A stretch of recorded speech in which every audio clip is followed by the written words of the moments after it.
चतुर्थोऽध्यायः सती विवाह उपाख्यानः। कुमारजी आज्ञा गर्नुहुन्छ हे अगस्त्य मुनि। त्यसपछि कन्यादान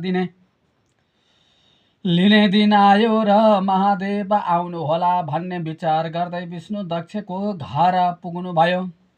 उनले सम्पूर्ण सामग्री तयार गराई अन्य विधान पूरा गरेर कन्यादान गर्न तयार भए। उता महादेव भने दक्षको घर जान बिर्सेर विष भाङ धतुरो खाई अचेत जस्तै भए। अनि विष्णुले अझसम्म महादेव आउनु भएन। कन्यादानको बेला भइसक्यो। आफ्नो हातमा थापौँ भने महादेवलाई हुँदैन। अब के गरौँ भनी व्याकुल हुन लागे। उता महादेव आकाशमा झस्याङ्ग भई कन्यादान दिने दिन आजै हो। विष्णु पुगिसके होलान्, बेला पनि भए होला। यसरी सम्झी तत्काल वृद्ध सन्यासीको रूप धारण गरी दक्षको घर पुगे। भिक्षा मागे। हे विष्णु, म धेरै परबाट आइरहेको छु, भोग लागिरहेको छ। पहिले मलाई भिक्षा नदिई कन्यादान गरे। लिने दिने दुवैलाई श्राप दिनेछु। ती सन्यासी रूप महादेवको यस्तो वचन सुनि श्री भगवान विष्णु भन्नुहुन्छ, हे भिक्षुक, लग्नको समय बित्न लाग्यो। कन्यादान भइसकेपछि भिक्षा दिएर सन्तुष्ट गराउँला। अहिले म बसेको ठाउँमा आएर बस भनी आफू बसेकै सिंहासनको छेउमा बसाल्नुभयो। महादेव कस्तो समयमा पुग्नु भयो भने बिरहणीले सुनको कमण्डलुले धारा दिए। दक्ष प्रजापतिले सतीदेवीको हात समाती विष्णुको हातमा सुम्पन लागेको यस्तो समयमा पुग्नु भयो र विष्णुले आफ्नो मायाले ढाकेर दक्ष प्रजापतिको आँखा छली सतीदेवीको हात सन्यासी रूप महादेवको हातमा पारिदिनु भयो। त्यो देखेर दक्षले अत्यन्त दुखी भई विष्णुको मुखमा हेरी, तिमी भारी कपटी रहेछौ। तिम्रो विश्वासमा पर्दा आज मेरी पुत्री सतीदेवी यो अवस्थामा पर्न गई। दक्षको त्यस्ता कुरा सुनेर पनि नसुन्याइ गरी केही उत्तर नदी सन्यास रूपी महादेवसित जान्छु भनेर वैकुण्ठ गए। त्यसपछि दक्षले छोरीतर्फ हेरेर भने, हे सती, पापिष्ट विष्णुको छालमा परेर यो वृद्ध सन्यासी स्वामी पाए पनि चिन्ता गर्नु पर्दैन। हामी छँदैछौँ, तँलाई दुःख हुन दिने छैनौँ। अहिले उसैसित जाऊ। पिताको यस्तो वचन सुनेर सबै बहिनीहरूले देवता स्वामी पाएको सम्झे म धिक्कार रहेछु भनी विषाद गरी रुन लागिन्। फेरि विधाताले मेरो ललाटमा यस्तै लेखेको रहेछ, अब रुनु व्यर्थ छ। जस्तो भए पनि माता पिताले दिएका मेरा स्वामी नै हुन् भनी धैर्य धारण गरी त्यसपछि सन्यासी रूप महादेवले सतीदेवीतर्फ हेरेर भने, हे स्त्री, अब यहाँ बसेर के गर्नु? आफ्नो घर जानुपर्छ। माता पितासित बिदा मागेर आऊ। स्वामीको यस्तो आज्ञा सुनि हवस् भनी माता पिताको नगीचमा गई। हे माता पिता, अब आज्ञा पाए म जाने थिएँ भनिन्। अनि दक्ष प्रजापति र बिरहणीले धैर्य धारण गरेर जाऊ भनी बिदा दिए। सती देवीले माता पितालाई प्रणाम गरी सन्यासी रूप महादेवको अघि लागेर हिँडिन्। निकै पर पुगेपछि सन्यासी रूप महादेव आज्ञा गर्नुहुन्छ, हे प्रिय, घरबाट कहिल्यै बाहिर ननिस्केकी, सदा सुखमा पालिएकी, अत्यन्त कोमल अङ्ग भएकी तिमीलाई परिश्रम पर्ला, सुस्त सुस्त हिँड। पतिको मधुर वचन सुनेर सतीदेवी भन्न लागिन्, हे स्वामी, म त हिँड्न सक्दछु।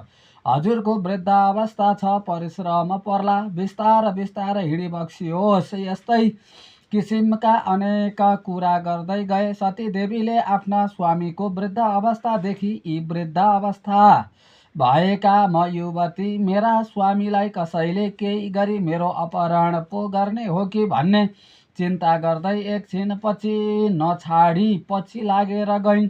कैलाशमा पुगेर महादेवले सतीदेवीको चरित्र हेर्नको लागि कैलाशकै टाकुरामा एउटा खरको झुपडी उत्पन्न गरी, हे स्त्री, हाम्रो घर त्यही हो, आइपुग्यो भन्दै औलाले देखाए। अनि अब तिमी घरभित्र जाऊ, भोक पनि लाग्यो होला, जे छ झिकेर खाऊ, मलाई परिश्रम भयो, एकछिन शुद्ध छु भनी विष भाङ धतुरो खाई बाहिरै सुते सतीदेवीले त्यो खरको झुप्रोदेखि आफ्ना पिताको घर सम्झेर त्यस्तो सुवर्णको घरमा बसेकी।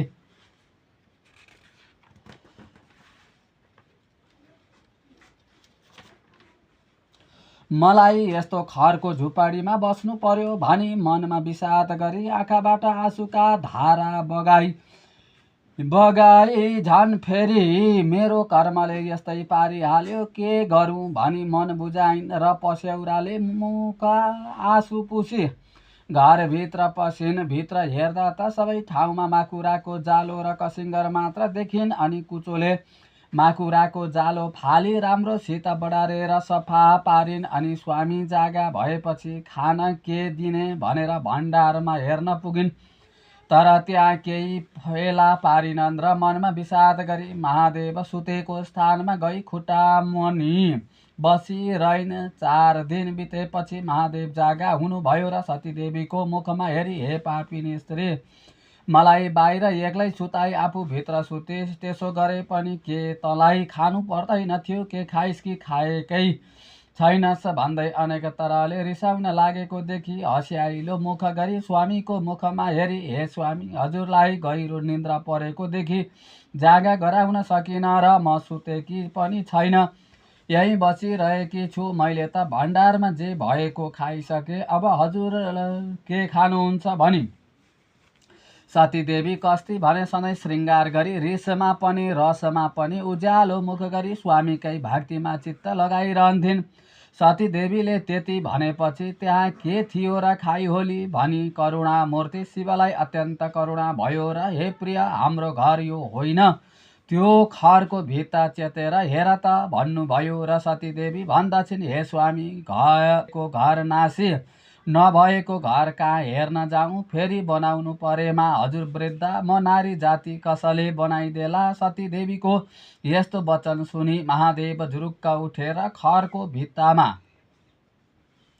लात्ताले हानी उज्जवल कैलाशको दर्शन गराइदिनु भयो। अनेक मणिमाणिक्य जडेको, सुनले बेरेको त्यस्तो दिव्य महल देखेर सतीदेवी प्रसन्न भई, मेरा माता पिता दक्ष प्रजापतिको घर भन्दा पनि अत्यन्त राम्रो यो घर कसको होला भन्ने विचार गरिन्। अनि सन्यासी रूप महादेवले आफ्नो दिव्य रूपको दर्शन दिन सतीदेवीलाई चोकमा डाकेर लगे। अनि हे स्त्री, यो चोकको माझमा गाईको गोबरले मण्डलाकार गरी लिपिदेऊ भने सतीदेवीले तत्काल आज्ञा पालना गरिन्। अनि महादेवले त्यो लिपेको स्थानमा बसी निर्मल स्फटिकको जस्तो विश्वम्भर मूर्तिको दर्शन दिनुभयो। अनि सतीदेवीले मनमा आनन्द मानी हर्षको आँसु बगाई, म धन्य रहेछु, जगदीश्वर महादेव स्वामी पाएँ भनी महादेवलाई फूलको माला पहिराई 3 पटक प्रदक्षिणा गरी साष्टाङ्ग दण्डवत गरिन्। त्यसपछि ती दुवै शिव शक्ति स्वरूपले रहँदा भए। इति श्री स्कन्द पुराणे केदारखण्डे माघमात्म्ये कुमार अगस्त्य संवादे श्री स्वस्तानि परमेश्वर्यां व्रतकथायां सती देवी विवाह वर्णनम नाम चतुर्थोऽध्याय। हरये नमः।